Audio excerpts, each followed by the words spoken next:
জানালা বিষয় এখানে জানালা জানালা এই যে আয়নার জানালা শুনবেন প্রতিনিয়ত মানে 5 মিনিট পর পর আর দরজাটা হ্যাঁ হয়তো মনে হচ্ছে আমি এখানে বসে থাকি মনে হচ্ছে এটা খোলা গেছে তাই না কিন্তু বাচ্চারা যদি সংগ্রহ করা হয়তো এরকম আমার সাথে এইভাবে আবার এই আবার এইভাবে কিভাবে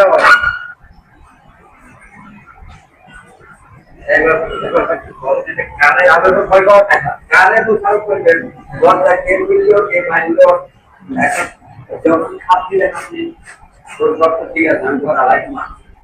তাহলে আমাদের তো বিব্রত হচ্ছে কি এগুলো কি হয়েছে আবার কি লাগে কিছু কেউ হচ্ছে আমি খাপ দিলাম বুঝছি সব ঠিক আছে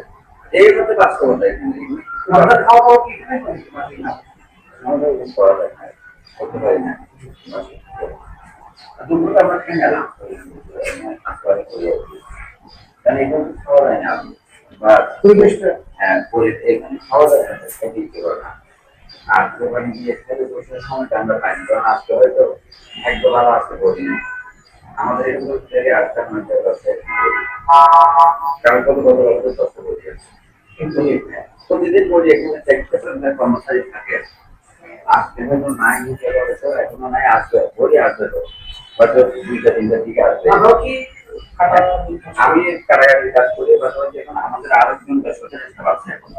বর্তমানে তো আমি ওই পাশে বসা ছিল তো উনি ওই আমাদের তো আমরা দুজন আছি বর্তমানে বেসরকারি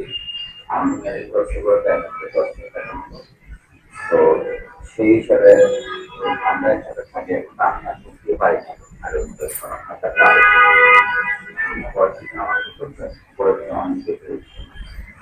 যে কারণে সে কারণে কাজ করে আপনি আসেন একটা বিষয় আমার খুব টাকা রাখে সেটা ঠিক আছে কিন্তু সেটা সেটা আমি ব্যক্তিগতভাবে হয়তো আমি আমি সেটা যদিও এখন আমি আর কি করি সেটা হয় না কি জানেন এই যে আমাদের বড়ি আছে বড়ি আছে দেখলে আপনারা যদি টাকা পান করে যায় জীবনে দিয়ে থাকিবেন না হয়তো আজকে নাই এখন আপনি বুঝতে পারছেন যে বড়িগুলি এই বড়িগুলি আপনি এগুলি কোনো চেহারা দেখলেও বিভক্ত চেহারা হয়তো বহুদিন 15 দিন 20 দিন পানিতে ডুবানো ছিল এগুলি চেহারা চেঞ্জ হয়ে গেছে তো এই বডিগুলি ফুলে একদম বড় হয়ে গেছে তো এখন এখানে কোনো বয়স নাই এগুলি কারণ এগুলি চিনা যাচ্ছে না বয়স থাকতে থেকে এই বডিগুলির গন্ধ নাড়া করে কিন্তু গন্ধটি গন্ধ হয়ে যায় পুরো এলাকায় গন্ধ থেকে মানুষ করতে পারে এই পরিস্থিতি তৈরি হয় মাঝে মাঝে তো তখন ওই বডিগুলি কে করতে পারছে আমাদের কাজ করতে হয় এগুলি ডিএনএ কালেকশন করতে হয় এই বডিগুলি সবাই দাঁড়িয়ে আছে এগুলি করে আবার যত্ন করে রেখে দিতে হয় পরের দিন আবার মানুষকে নিয়ে যায় তো এইখানে কি গন্ধ কি পরিস্থিতি মানে প্রতিনিয়ত আমরা গন্ধ নিয়ে বসবাস করি আসলে ভালো ভালো